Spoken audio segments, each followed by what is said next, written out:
사사기 8장을 보겠습니다. 사사기 8장. 이제 우리가 기드온에 대해서 살펴보고 있었죠. 기드온에 대해서 살펴보고 있었는데 이제 8장에서 기드온이 죽습니다. 기드온이 죽고 8장 29절부터 읽어보겠습니다. 8장 29절부터. 요아스의 아들 여룻바알이 기드온의 이제 다른 이름이죠. 여룻바알이 돌아가서 자기 집에 거하였는데 기드온이 아내가 많음으로 몸에서 낳은 아들이 70인이었고 세겜에 있는 첩도 아들을 낳았으므로 그 이름을 아비멜렉이라 하였더라. 지금 여기 세겜에 있는 그 기드온의 첩이 이제 첩에게서 낳은 아들이 문제를 일으킵니다. 32절. 요아스의 아들 기드온이 나이 많아 죽음에 아비에셀 사람의 오브라에 있는 그의 아비 요아스의 묘실에 장사하였더라. 여기 28절에 보시면 이제 기드온이 40년 동안 사사를 했다고 되어 있죠. 40년 동안. 28절에. 40년 동안 태평하게 평화롭게 지냈습니다. 40년 동안. 그러니까 이스라엘 역사에서 이제 쉽게 경험하지 못하는 그런 오랜 시간 동안의 평화였죠. 이 사사시대, 이때까지만 해도. 근데 기드온이 죽었는데 어떤 일이 벌어지느냐. 이게 사사기에서 이제 계속 반복해서 나오는 이제 상황이죠. 사사기 8장 33절.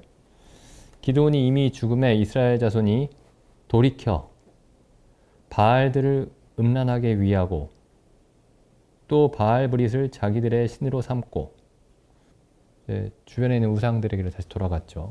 사면 모든 대적의 손에서 자기들을 건져내신 여호와 자기들의 하나님을 기억지 아니하며 또 여룻바알이라 하는 기드온의 이스라엘에게 베푼 모든 은혜를 따라서 그의 집을 후대치도 그러니까 선대치도 아니하였더라.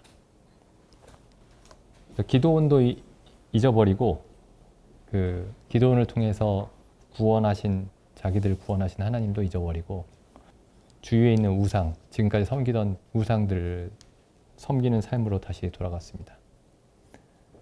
그러니까 우리는 이제 이런 거 보면서 참 미개하다. 이 사람들 왜 이렇게 미개한가.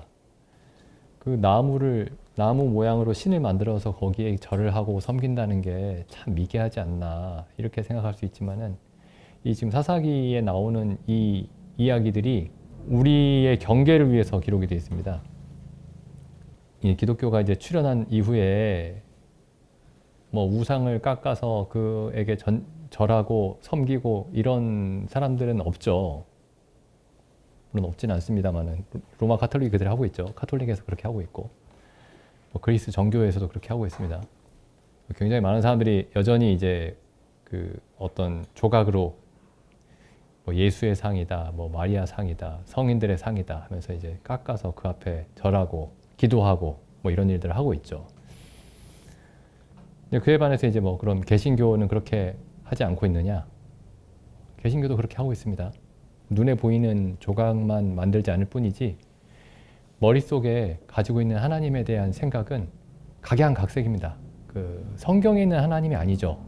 성경에서 기록하고 있는 예수님을 믿고 있는 게 아닙니다. 성경에서 말씀하고 있는 성령을 믿고 있는 게 아니에요. 그냥 자기 마음에 편한 하나님과 예수님과 성령에 대한 그림을 각자 가지고 있습니다.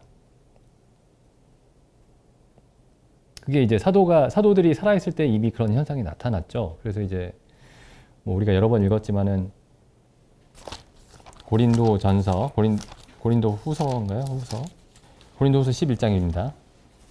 이 사도 바울이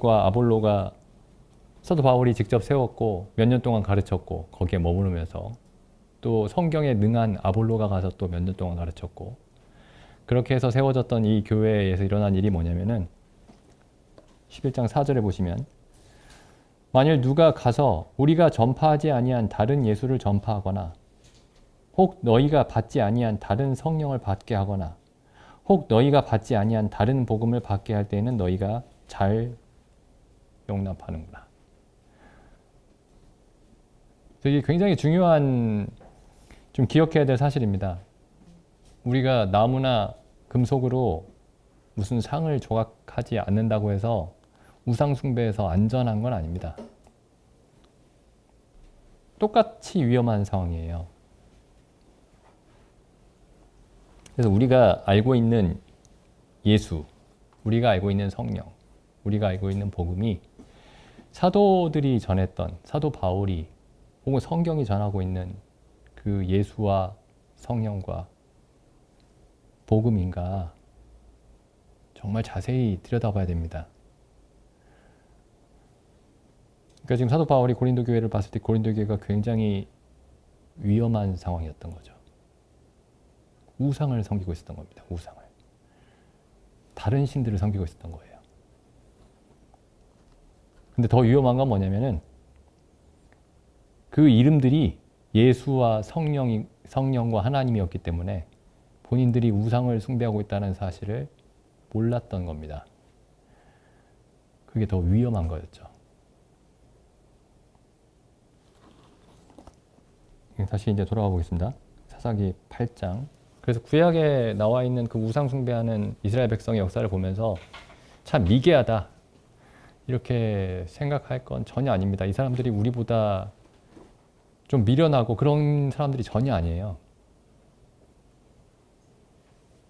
우리가 막연하게 과거의 사람들보다 현대의 사람들이 더 똑똑하다, 더 지식이 축적이 되고 그래서 과거보다 현대의 사람들이 더 상식적이고 더 과학적이고 더 낫다 이렇게 막연하게 생각하는데 그건 사실이 아닙니다. 실제로 역사를 들여다봐도 그래요.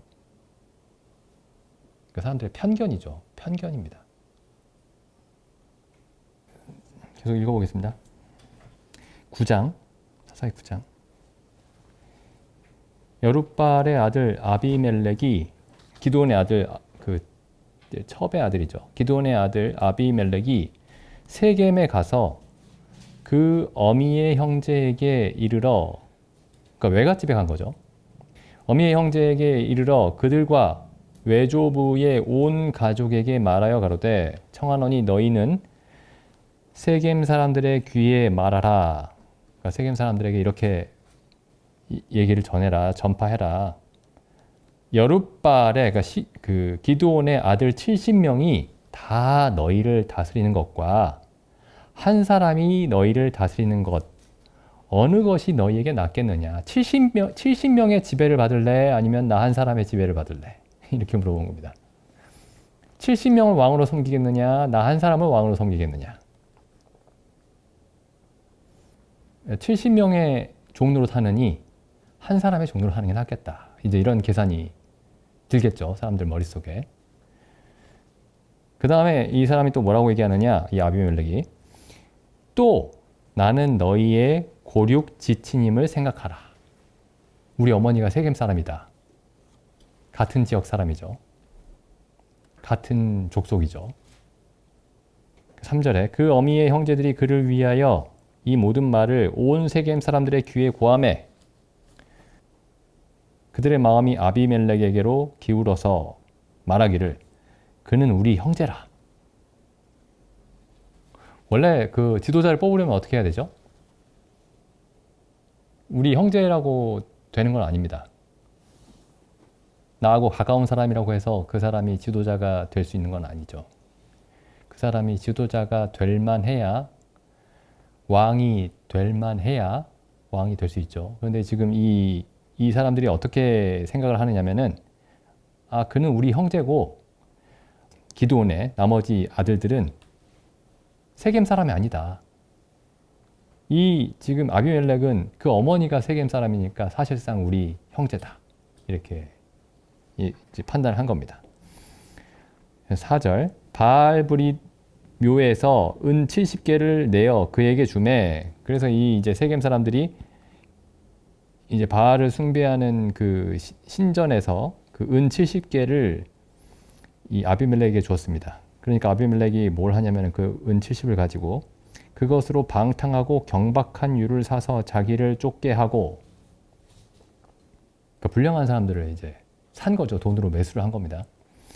오브라에 있는 그 아비의 집으로 가서 이제 기드온의 집으로 가서 기드온의 아들 곧 자기 형제 70인을 한 반석 위에서 죽였으되 그 70명을 다 죽였습니다. 근데 막내가 살았죠. 말제 아들 요담은 스스로 숨었으므로 남으니라. 세겜 모든 사람과 밀로 모든 족속이 모여 가서 세겜에 있는 기둥 상수리 나무 아래서 아비멜렉을 왕으로 삼으니라. 그래서 이제 이 아비멜렉을 왕으로 삼았습니다. 근데 이제 이 목숨을 부지했던 요담이 7절에 보시면 혹이 요담에게 그 일을 고하매 요담이 그리심산 꼭대기로 가서 서서 소리를 높이 외쳐 그들에게 이르되 세겜 사람들에게 말했죠. 세겜 사람들아 나를 들으라. 그리하여야 하나님이 너희를 들으시리라. 하루는 나무들이 나가서 기름을 부어 왕을 삼으려 하여 감람나무에게 이르되 너는 우리 왕이 되라 하매 감람나무가 나는 왕이 되지 못하겠다. 나는 내가 할 일이 있으므로 왕이 될 수 없다. 쉽게 얘기하면요. 10절에 가면 나무들이 또 무화과 나무에게 가서 우리의 왕이 되라. 나는 내가 할 일이 있으니 내게 맡겨진 본분이 있으니 나는 왕이 되지 못하겠다. 12절도 마찬가지죠. 포도나무에게 가서 우리의 왕이 되라 하니 나는 내게 맡겨진 본분이 있으니 나는 왕이 되지 못하겠다. 14절에 이에 모든 나무가 가시나무에게 이르되 너는 와서 우리의 왕이 되라 하매 가시나무가 나무들에게 이르되 너희가 참으로 내게 기름을 부어 너희 왕을 삼겠거든 와서 내 그늘에 피하라. 그리하지 아니하면 불이 가시나무에서 나와서 레바논의 백향목을 살을 것이니라 하였느니라. 지금 요담이 지금 이 세겜 사람들의 잘못을 깨닫게 하기 위해서 비유로 얘기를 하고 있는 겁니다. 16절 이제 너희가 아비멜렉을 세워 왕을 삼았으니 너희가 행한 것이 과연 진실하고 의로우냐? 이것이 기드온과 그 집을 선대함이냐? 이것이 그가 행한 대로 그에게 보답함이냐? 우리 아버지가 전에 죽음을 무릅쓰고 너희를 위하여 싸워 미디안의 손에서 너희를 건져내었거늘 너희가 오늘날 일어나서 우리 아버지의 집을 쳐서 그 아들 70인을 한 반석 위에서 죽이고 그 여종의 아들 아비멜렉이 너희 형제가 된다고 그를 세워 세겜 사람의 왕을 삼았도다. 만일 너희가 오늘날 여룻바알과 기드온과 그 집을 대접한 것이 진실과 의로움이면 너희가 아비멜렉을 인하여도 즐길 것이요 아비멜렉도 너희를 인하여 즐기려니와 그렇지 아니하면 아비멜렉에게서 불이 나와서 세겜 사람들과 밀로 족속을 살을 것이요 세겜 사람과 밀로 족속에서 불이 나와서 아비멜렉을 살을 것이니라. 그러니까 아비멜렉과 세겜 사람들이 서로 죽이고 멸망하게 될 거라는 거죠. 21절 요담이 그 형제 아비멜렉을 두려워하여 달려 도망하여 부엘로 가서 거기 거하니라. 요담이 이제 예언을 했습니다. 너희가 행한 일이 의롭고 진실한 일이 아니기 때문에 이제 세겜 사람과 아비멜렉 둘 다 멸망할 것이다. 서로 죽이면서. 그리고 이 예언이 22절에 보시면은 아비멜렉이 이스라엘을 다스린 지 3년에 이제 3년이 지난 후에 이 예언이 이루어졌습니다. 3년이면 긴 시간이죠. 어찌 보면은. 그래서 요담이 이렇게 저주를 했지만은 저주의 예언을 했지만은 아무 일이 일어나지 않은 거죠. 3년 동안은. 그 사람들이 아무 일도 일어나지 않네. 이렇게 생각했을 겁니다. 그 아비멜렉이든 아니면 세겜 사람들이든. 근데 3년 만에 요담의 예언이 이루어지죠. 3년 만에. 22절 아비멜렉이 이스라엘을 다스린 지 3년에 하나님이 아비멜렉과 세겜 사람들 사이에 악한 신을 보내심에 세겜 사람들이 아비멜렉을 배반하였으니 이는 여룻바알의 기드온의 아들 70인에게 행한 포악한 일을 갚되 그 형제를 죽여 피 흘린 죄를 아비멜렉과 아비멜렉을 도와 그 형제를 죽이게 한 세겜 사람에게로 돌아가게 하심이라. 그래서 아비멜렉과 세겜 사람들을 벌하시기 위해서 이제 이런 일을 행하셨다. 이렇게 되어 있습니다. 근데 이게 참 이제 이 아비멜렉이 그 처음에 세겜 사람들한테 하는 얘기가 좀 이상한 얘기입니다. 이 9장 2절에 이렇게 얘기를 하죠. 그 기드온의 70명의 아들들이 다 너희를 다스리는 것이 좋냐? 아니면 나 한 사람이 너희를 다스리는 것이 좋겠느냐? 이렇게 물어보는데 사실은 기드온의 70인의 아들들은 세겜 사람들을 다스릴 생각이 없었습니다. 전혀 없었어요. 근데 지금 이 아비멜렉이 마치 이 기드온의 70인의 다른 아들들이 세겜 사람들을 마치 다스리려고 하는 그런 생각이 있는 것처럼 얘기를 했죠. 여기 사사기 8장 22절에 보면은 이렇게 돼 있죠. 때에 이스라엘 사람들이 기드온에게 이르되 기드온이 큰 승리를 이제 거두고 나서 이스라엘 사람들이 기드온에게 이렇게 말했습니다. 당신이 우리를 미드이안의 손에서 구원하셨으니 당신과 당신의 아들과 당신의 손자가 우리를 다스리소서. 기드온이 뭐라고 얘기하냐면은 23절에 기드온이 그들에게 이르되 내가 너희를 다스리지 아니하겠고, 그러니까 나는 왕이 되지 않겠다 이런 뜻입니다. 나는 왕이 되지 않겠다. 나의 아들들도 왕이 되지 않을 것이다. 여호와께서 너희의 왕이 되실 것이다. 기드온이 아주 분명하게 얘기를 했어요. 나도 아니고 내 아들들도 아니고 여호와께서 이스라엘의 왕이 되실 것이다. 그래서 이제 이 기도는 분명하게 그렇게 밝혔는데 이상하게 이 아비멜렉이 있지도 않은 사실을 가지고 이 세겜 사람들에게 거짓말을 했던 겁니다. 거짓말을. 근데 이야기가 그럴듯하죠. 그럴듯합니다. 그 기드온의 집안이 이제 위세가 있기 때문에, 영향력이 있기 때문에, 그리고 기드온은 죽고 아들 70인이 있으니까 70인이 당연히 다스리는 자들이 되겠구나. 이렇게 생각할 수 있죠. 그러니까 그런 상황을 놓고 이 아비멜렉이 거짓말을 했습니다. 속인 거죠. 그러니까 이 중에 어떤 사람들이 어떤 누구라도 아비멜렉은 분명하게 얘기를 했다. 자기는 다스리는 자가 되지 않겠노라고. 자기와 자기 아들들은 다스리는 자가 되지 않겠노라고 분명하게 얘기를 했다. 이렇게 얘기했으면은 이 문제가 그냥 해결이 되는 건데 아무도 그렇게 생각하지 않은 겁니다. 그러니까 사실을 따져보질 않았어요. 사실을 따져보지 않습니다. 그냥 70명에게 다스림을 받느니 한 사람에게 다스림을 받는 게 낫겠다. 그것도 그 한 사람이 그 어머니가 세겜 사람이니까 이게 낫겠네. 이렇게 생각을 한 겁니다. 그리고 본인들은 그래서 이 선택이, 이 판단이 좋은 판단이라고 생각을 한 거죠. 근데 우리가 이제 이런 식으로, 사람들이 이런 식으로 판단을 많이 합니다. 이런 식의 논리 전개를 많이 해요. 그 사실에 근거가 없는데,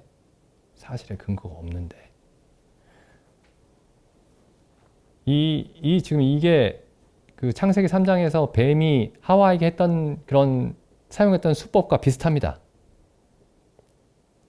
사실에 근거가 없어요. 그런데 하나님이 그거 먹지 못하게 한 게 뭔가 있지 않겠냐? 하나님이 너희가 그걸 먹고 하나님처럼 될까봐 그런 게 아니겠냐? 이렇게 얘기한 거죠. 그러니까 사실이 무엇이냐를 질문을 해야 되는데, 정확한 사실이 무엇이냐 그걸 질문을 해야 되는데, 그렇게 질문하지 않고 사람들이 추측에 의해서 많은 생각들을 해나갑니다. 그래서 정말 큰 문제들이 생겨요. 여기 있는 것처럼 70명이 갑자기 죽는다거나. 그래서 이제 이 요담이 이 비유를 통해서 얘기를 하죠. 감람나무나 무화과 나무나 포도나무가 자기 형제들에 대한 비유입니다. 내 형들은 왕이 되겠다라고 아무도 말하는 사람이 없다. 그 다음 보시죠. 이제 아비멜렉이 어떻게 이런 이제 비유를 든 다음에 뭐라고 얘기를 하느냐? 9장 16절에 이렇게 얘기를 하죠. 이제 너희가 아비멜렉을 세워 왕을 삼았으니, 이제 중요한 이제 이 표현입니다. 너희가 행한 것이 과연 진실하고 의로우냐? 너희의 행위가 과연 진리대로 행한 것이냐? 과연 의로운 것이냐? 19절도 똑같은 표현이 있죠.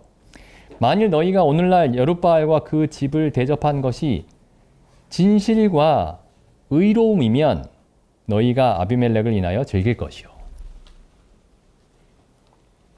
그러니까 이제 이 요담이 이렇게 얘기하지 않습니다. 그렇게 하니까 마음이 편안하냐? 그렇게 하니까 너희에게 유익이 되느냐? 너희의 삶이 나아졌느냐? 너희에게 뭔가 이득이 생겼느냐? 그렇게 물어보지 않고 질문이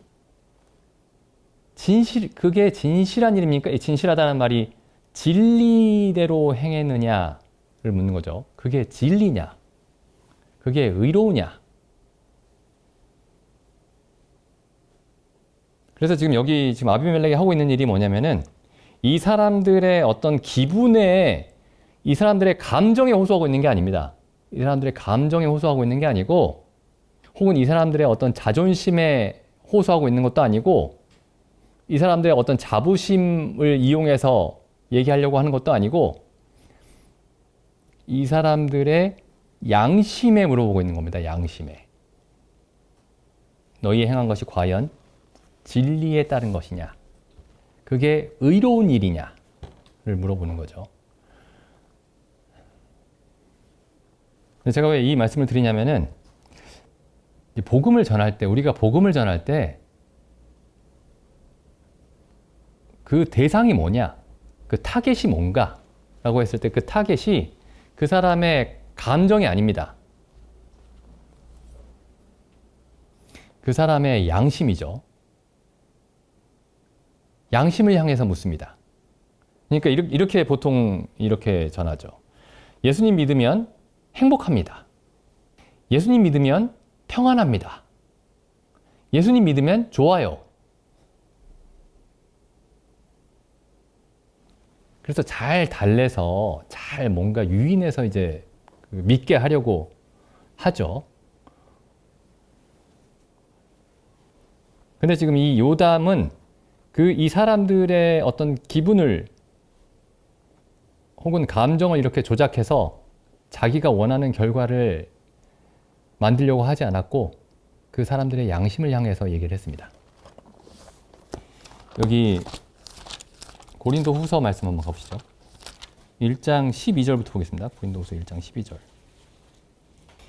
우리가 세상에서 특별히 너희에게 대하여, 그러니까 고린도 교회를 향해서 하는 말이죠. 사도 바울이. 우리가 세상에서 특별히 너희에게 대하여 하나님의 거룩함과 진실함으로써 하되 육체의 지혜로 하지 아니하고 하나님의 은혜로 행함은 우리 양심이 증거하는 바다. 그럼 사도 바울이 고린도 교회를 향해서 육체의 지혜로 대하지 않고 하나님의 거룩하심과 진실함으로써 대하고 있다라는 게 사실이다 라는 것을 어떻게 알 수 있느냐? 어떻게 알 수 있느냐? 고린도 교회에서 사람들이 그렇게 인정해줘서 알 수 있는 게 아니고, 혹은 사도 바울이, 혹은 사도 바울과 함께하는 사람들이 스스로 그렇게 생각해서 알 수 있는 게 아니고, 양심이 그렇게 증거하고 있다. 그러니까 어떤 일이 진실이냐를 최종적으로 분명하게 말해주는 게 뭐냐면은, 우리의 기분이 아니고, 우리의 어떤 감정이 아니고, 양심입니다. 우리가 하고 있는 일들이 진실한 일이냐, 의로운 일이냐를 말해주고 있는 것은 양심입니다. 그러니까 내 마음이 평안하고 어떤 일을 했더니, 혹은 어떤 판단을 했더니 그게 나에게 유익이 되겠고, 그게 판단의 기준이 아니고 양심에 증거하는 바가 기준이죠. 그다음에 4장 보시죠. 고린도후서 4장. 여기 이제 복음에 대해서 좀 더 복음을 전하는 일에 대해서 좀 더 집중해서 여기 말씀하고 있습니다. 4장 1절. 이러함으로 우리가 이 직분을 받아 긍휼하심을 입은 대로 낙심하지 아니하고 이에 숨은 부끄러움의 일을 버리고 괴율 가운데 행하지 아니하며 하나님의 말씀을 혼잡게 아니하고 오직 진리를 나타내므로 어떤 사람의 기분을 달래가면서 얘기를 하는 게 아니고 그렇다고 해서 우리가 막 다른 사람의 기분은 다 무시해도 된다 이런 뜻은 아니고요. 사도 바울이 했던 게 어떻게 복음을 전했느냐? 오직 진리를 말했습니다. 하나님이 어떤 분이신가? 하나님 앞에서 지금 당신은 어떤 상태인가? 진리를 나타내므로 그리고 보시죠. 그 다음 표현을 보시면은 사도 바울이 복음을 전할 때에 그 사람의 마음 속에서 정확하게 어떤 부분을 향해서 말하고 있는지 한번 보시죠. 하나님 앞에서 각 사람의 양심을 향해서 스스로 천거하노라. 양심을 향해서 말했습니다. 양심을 향해서 말하면 듣는 사람이 굉장히 기분이 나빠요. 많은 경우에 있어서.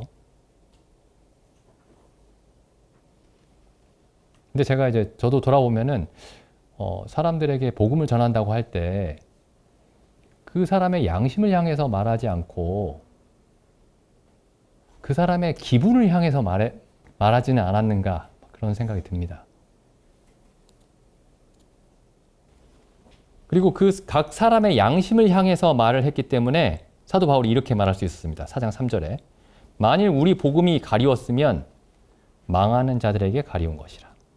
만약에 사도 바울이 사람들의 감정을 향해서 얘기를 했더라면은 그 사람들의 기쁨을 얻기 위해서, 사람들을 기쁘게 하기 위해서 말을 했더라면은 사람들의 기분을 맞추는 방식으로 복음을 얘기했더라면은 이렇게 말하지 못했을 겁니다. 만일 우리 복음이 가리웠으면 망하는 자들에게 가리운 것이라. 그 다음에 5장도 보시죠. 고린도후서 5장 11절입니다. 우리가 주의 두려우심을 알므로, 약간 다른 얘기는 합니다만 여기 보시면은 죄 용서를 받았는데 왜 하나님이 두렵죠? 사도 바울이 우리가 주의 두려우심을 알므로, 여기 두려우심이 영어로는 테러입니다. 테러. 우리가 주의 두려우심을 알므로 사람을 권하노니 우리가 하나님 앞에 알리워졌고, 하나님께 알려지기를 바랬어요. 하나님께 알려지고 또 누구에게 알려지길 바랬느냐면 너희의 양심에도 알리워졌기를 바라노라. 그러니까 너희 마음을 편안하게 해주는 사람으로 알려진 것이 아니고 우리의 양심을 향해서 말했던 사람들로 알려지기를 바라노라. 그래서 그 요담이 했던 얘기가 너희가 행한 일이 진실하고 의로우냐. 우리가 복음을 전할 때에도 물론 이제 그 경우에 따라서 뭔가 무조건 뭐 사람을 붙잡고 기분 나쁘게 할 건 아니지만은 결국에 우리가 이제 생각해야 되는 부분이 뭐냐면은 결국에 우리가 해야 되는 질문은 그 요담이 했던 질문입니다. 당신의 삶이 진실하고 의로우냐? 하나님 앞에서 당신의 삶은 진리대로 살고 있고 의롭게 살고 있느냐? 그게 우리가 뭐 자녀들에게 복음을 전하든 뭐 어떤 사람들에게, 친한 사람들에게 복음을 전하든 뭐 여러 가지 전략이 있어야 되겠지만은 예를 들어 예수님처럼 우물가에 앉아가지고 내게 물 좀 달라. 뭐 이렇게 말씀하시기도 하고 해야 되겠지만은 결국에 질문해야 되는 것이 당신이 하나님 앞에서의 삶이 진실하고 의롭습니까? 당신이 사람들과의 삶이 진리대로 행하는 것이고 의롭게 행하는 것입니까? 양심, 그 사람의 양심을 향해서 질문을 해야 됩니다. 그리고 전도에 앞서서 우리에게도 가장 중요한 질문은 우리의 추구하는 바가, 우리의 행하는 바가 진실하고 의로운가? 진실하고 의로운가? 그게 이제 중요한 질문이죠. 그게 우리에게 평안을 주는가? 우리에게 즐거운 일인가? 기쁜 일인가? 우리 삶을 편안하게 하는가? 우리에게 유익이 되는가? 우리는 이제 보통 그런 생각들과 이게 옳은 일인가? 라는 생각이 막 뒤섞여 있어요. 좀 돌아보면은. 우리가 이게 의로운 일인가? 라는 생각을 전혀 하지 않는 건 아니지만은 이게 다른 생각들과 마구 섞여 있습니다. 이게 편안한가? 이게 의로운 일인가? 이게 즐거운 일인가? 유익이 되나? 이게 진실한 일인가? 이런 생각들이 막 섞여 있습니다.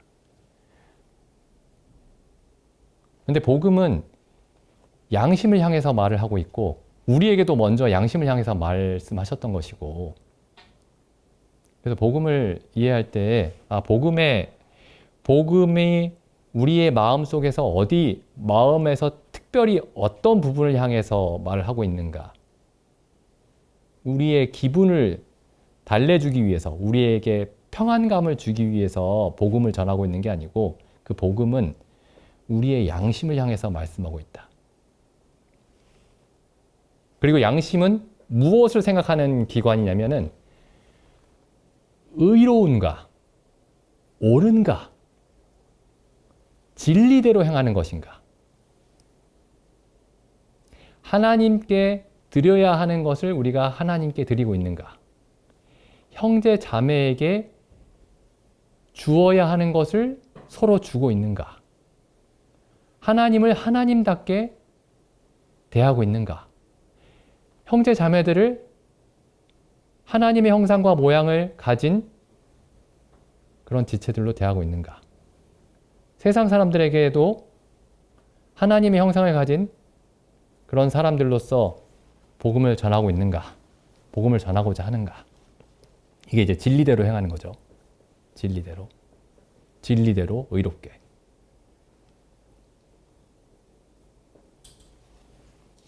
로마서 말씀 넘어가 보겠습니다.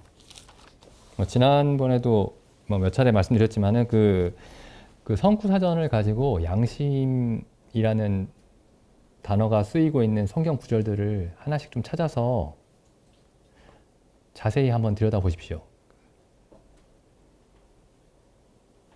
여기 로마서 9장 1절에도 보시면 이런 말씀이 있죠.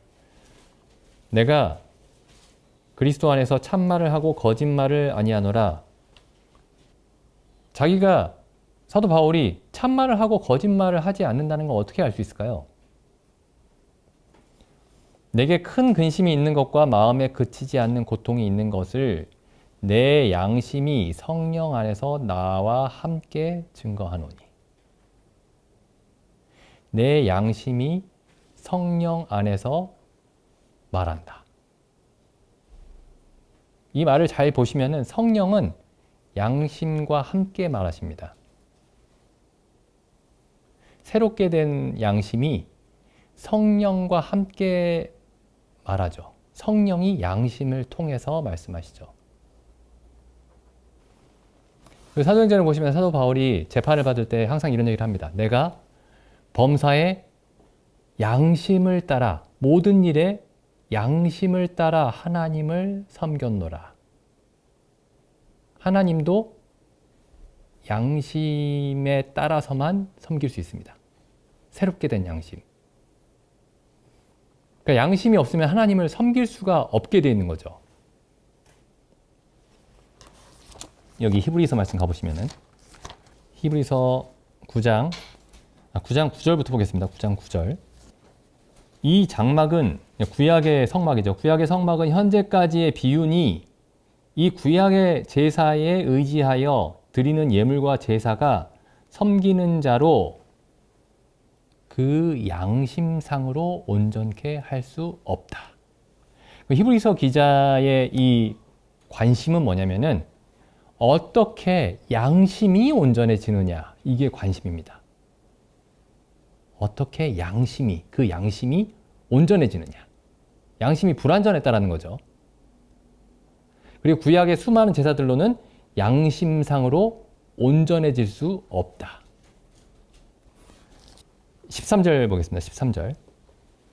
염소와 황소의 피와 및 암송아지의 죄로 부정한 자에게 뿌려 그 육체를 정결케 하여 거룩케 하거든 하물며 영원하신 성령으로 말미암아 흠없는 자기를 하나님께 드린 그리스도의 피가 어찌 너희 양심으로 죽은 행실에서 깨끗하게 하고 살아계신 하나님을 섬기게 못하겠느냐. 여기 보시면 이렇게 돼 있죠. 지금 그리스도의 피가 하는 일이 뭐냐면은 우리의 양심을 죽은 행실에서 깨끗하게 합니다. 양심이 온전해지는 거예요. 그래서 양심이 옳고 그름을 이제 왜곡됨이 없이 판단합니다. 너희 양심으로 죽은 행실을 깨끗하게 하고, 그리고 또 어떻게 돼 있죠? 너희 양심으로 살아계신 하나님을 섬기게 못하겠느냐.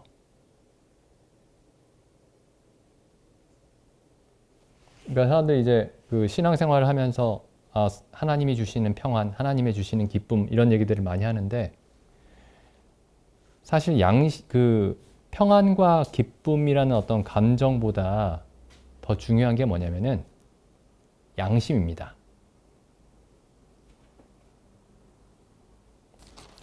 여기 양심으로 하나님을 섬긴다라는 말을 이제 좀 더 잘 이해할 수 있는 말씀이 그 베드로전서 3장에 보시면 3장 21절 보시죠. 3장 21절. 물은 예수 그리스도의 부활하심으로 말미암아 이제 너희를 구원하는 편이, 그러니까 곧 세례라. 그러니까 세례에 대해서 말씀하고 있죠.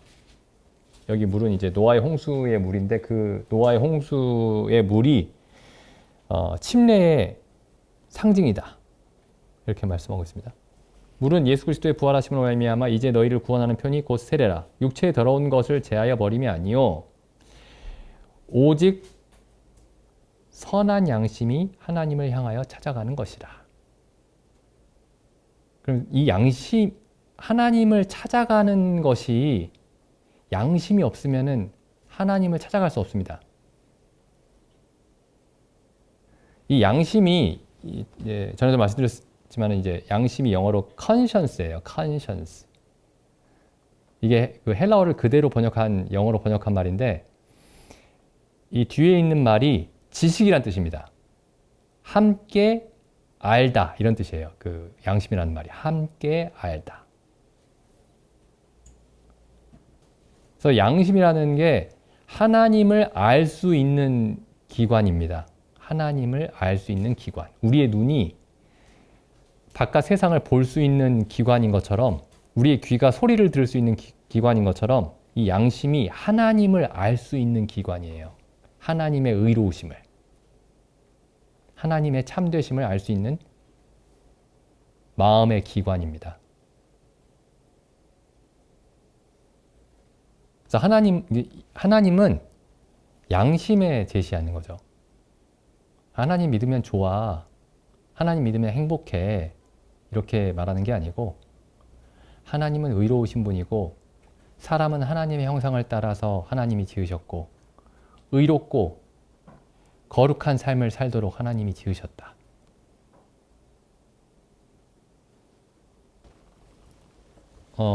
이 찾아간다라는 말도 지난번에도 말씀드렸죠. 이 찾아간다라는 말이 자세하게 조사한다 이런 뜻입니다. 신문한다. 영어로는 신문한다 이렇게 돼 있어요.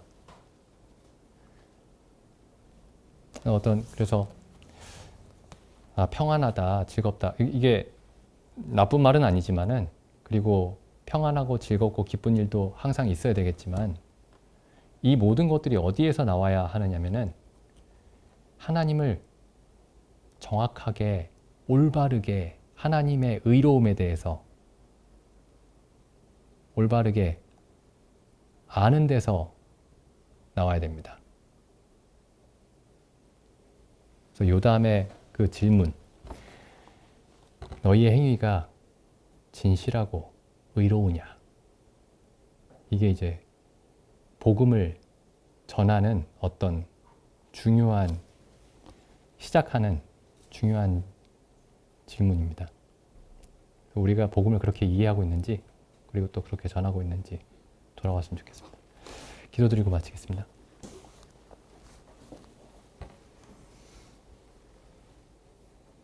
하나님 아버지,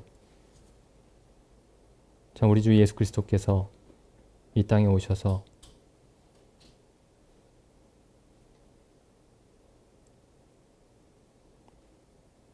참 저희의 마음을 편케 해주시려고 오신 것이 아니었고,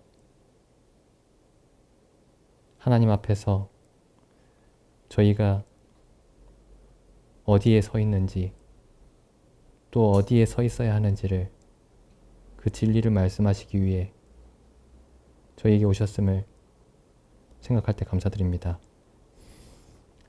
참 주님의 십자가가 없었더라면 저희가 아무런 진리를 알지 못했을 것이고, 참 저희가 스스로 의로운 줄 알았을 것이며,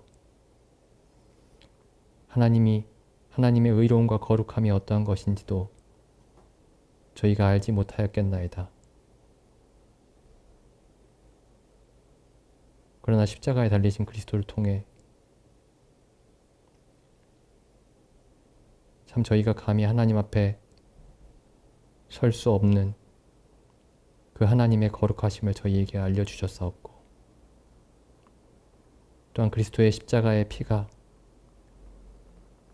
사람이 감히 설 수 없는 하나님 앞에